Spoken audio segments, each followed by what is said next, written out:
to the fun half of the course. In this part we are gonna add even more contrast, but this is the part where you get really creative and it becomes a bit more fun. We're gonna add another node, and this time you can add it behind all of the other nodes. So adding contrast can be done in many ways. You can, for instance, use the contrast slider we just used, or use the sliders underneath the color wheels, but I'm gonna do it, well, another way. I'm gonna use the exposure curve. Right next to the color wheels you should see the exposure curve. If you don't see it, open the exposure tab and select the first icon, which is the right curve. Behind the line, which is the actual exposure curve, you can see a histogram, which is a waveform on its side. So the dark pixels are on the left and the bright pixels are on the right. So if I drag the point in the bottom left up, I basically drag the shadows up. If you don't understand it yet, don't worry, you probably will in a second. So this is a creative part, and I have my way of doing this, and you probably develop yours. I would right here make a point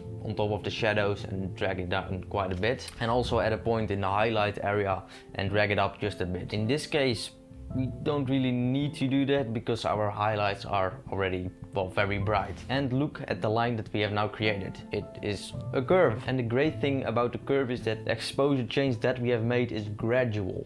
It is not only the points that we have changed, but also everything between those 2 points. We are gonna add a third point between the 2 points in the middle.